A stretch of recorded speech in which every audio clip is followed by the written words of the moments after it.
क्या वाकई ईरान ने अमेरिका को हैरान कर दिया? सोचिए, एक ऐसा मुल्क जिसे दुनिया की सबसे ताकतवर फौज कहा जाता है, कौन है आप समझ सकते हैं? उसके जदीद तरीन अड्डे यानी मॉडर्न अड्डे, सख्त तरीन दिफाई निजाम, सबसे ज्यादा मतलब मजबूत डिफेंस सिस्टम और हर वक्त निगरानी करने वाले रडार, और फिर एक पुराना जंगी तैयारा। जी हां, एक पुराना जंगी तैयारा, जहां अभी तैयारों की कौन कौन सी किस्म आपको पता है ना, थोड़ा सा आप अगर शौक रखते होंगे तो F-15 तो छोड़िए, F-35 उसका दौर है, उससे भी जो है हायर। लेकिन एक पुराना जंगी तैयारा, कौन सा? F-5 फाइटर जेट आता है और सीधा हमला करके चला जाता है। वाह, क्या हुआ उस सुपर पावर अमेरिका के उस hi fi modern defence system का? क्यों नहीं वो F-5 को मार पाया? क्यों नहीं F-5 को गिरा पाया? पुराना जंगी तैयारा, पुराना फाइटर जेट।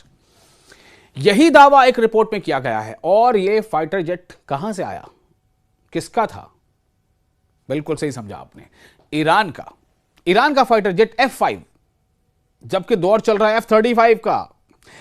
कहानी कहां से शुरू हुई ये आपको बताते हैं। दरअसल 28 फरवरी को अमेरिका और इस्राएल ने ईरान पर फिजाई हमले शुरू कर दिए। फिजाई मतलब एरियल स्ट्राइक्स, हवा से हमले। उसके फाइटर जेट्स आए, बम गिरा के चले गए। इसके जवाब में ईरान ने फौरन जवाबी कार्रवाई की और मगरबी एशिया में, वेस्टर्न एशिया में 7 मुल्कों में मौजूद अमेरिकी फौजी अड्डों को निशाना बनाया। ये हमले मामूली नहीं थे, बिल्कुल मामूली नहीं थे। जैसी कि रिपोर्ट्स आ रही उसके मुताबिक निशाना बने कौन कौन? गोदाम, कमांड सेंटर, तैयारों के हैंगर्स, रनवे, जदीद रडार सिस्टम्स यानी modern radar systems, satellite communication, ये तमाम चीजें निशाना बने। और ये तमाम चीजें किसकी थी? अमेरिका की थी, सुपर पावर कहे जाने वाले देश की थी। कहां थी? मिडिल ईस्ट के अलग अलग देशों में, कहीं कुछ सऊदी अरब में, कुछ कतर में, कुछ बहरीन में, कुछ यूएई में, कुछ जॉर्डन में, तो ये सब। और यहां तक कि कई तैयारे भी तबाह कर दिए गए। किसने तबाह किए? ईरान ने किए, अगर रिपोर्ट सही है तो उसकी बात है साहब। और किस फाइटर जेट से किए? F-5 से। सबसे चौंका देने वाला लम्हा क्या है? कुवैत में वाक़ा अमरीकी अड्डा यानी कैंप ब्यूहरिंग, जहां दुनिया के जदीद तरीन यानी मॉडर्न दिफाई निजाम मौजूद थे, जैसे कि पैट्रियट और मिसाइल सिस्टम, ये तमाम मौजूद थे। लेकिन एक ईरानी F-5 तैयारा, पुराना जंगी जहाज F-5, वो निचली परवाज करते हुए आया, रडार की नजर से बचता हुआ और एक सादा डम बम गिराकर वापस चला गया। ये ऐसे ही है जैसे किसी किले की तमाम दीवारें सलामत हो मगर एक छोटा सा दरवाजा खुला रह जाए। ये हालात है। और इस रिपोर्ट ने अब ये बहुत चौंका दिया है डिफेंस के माहिरीन को। निचली परवाज, लो एटीट्यूड पर रडार की हदूद महदूद हो जाती हैं। कमांड एंड कंट्रोल सिस्टम को रद्द अमल देने में वक्त लगता है। जंग के दौरान असल खतरे और आम फिजाई हरकत में फर्क करना मुश्किल हो जाता है। यानी टेक्नोलॉजी जितनी भी जदीद हो, मॉडर्न हो, इंसानी और सिस्टम की कमजोरियां फिर भी मौजूद रहती हैं। यह ईरान ने साबित कर दिया है और अमेरिका को उसके डिफेंस सिस्टम को उसकी औकात दिलाती है। आबनाए हुर्मुज यानी स्ट्रेट ऑफ हुर्मुज की बंदिश से, ब्लॉकेट से आलमी तिजारत पर काफी असर पड़ रहा है। अब आपको यह बता दें कि पनामा कैनाल जो है, पनामा कैनाल, वहां से गुजरने की फीस $4 बिलियन तक पहुंच गई है। आबनाए हुर्मुज पर कंट्रोल है। एक तरफ ईरान ने बंदिश लगा रखी है, दूसरी तरफ अमेरिका जो है वो ईरान के बंदरगाहों के आसपास ब्लॉकेट कर रखा है। इन सब का असर किधर पड़ रहा है? पनामा कैनाल पर। पनामा कैनाल से गुजरने की फीस $4 मिलियन तक पहुंच गई है। तेल की कीमतें और सप्लाई चेन शदीद दबाव में हैं।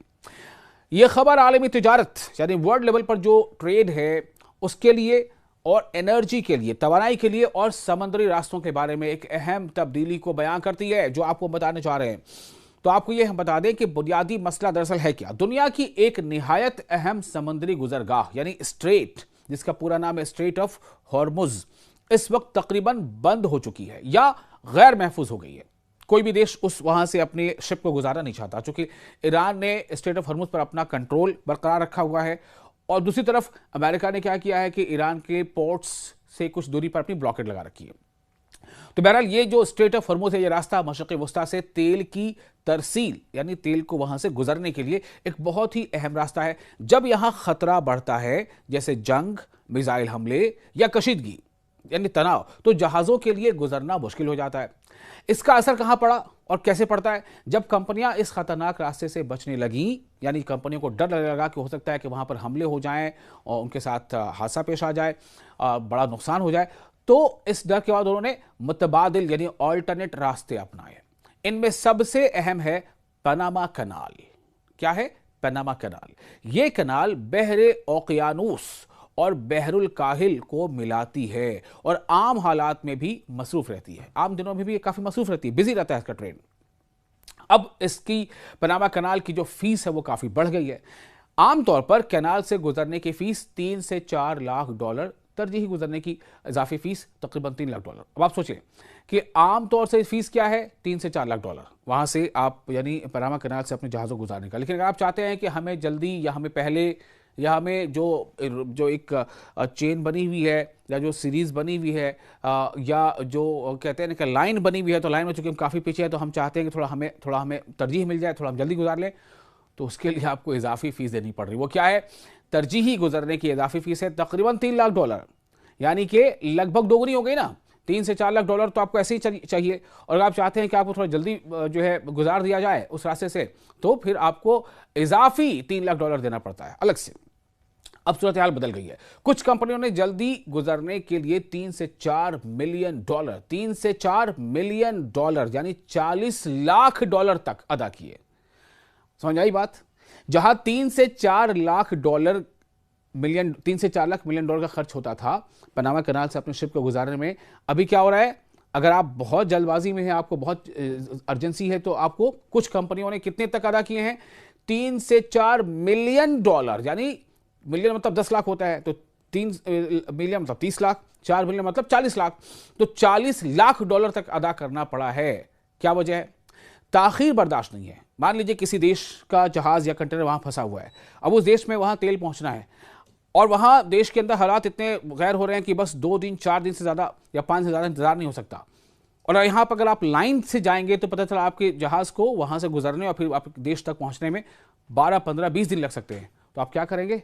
वहां तो उस मुल्क में हालत खराब हो चुके होंगे, अफरा तफरी का माहौल हो चुका होगा। उस सिचुएशन से बचने के लिए ज्यादा पैसे देके और जल्दी जो है पनामा कनाल से गुजरने की वजह से इतने पैसे देने पड़ रहे हैं।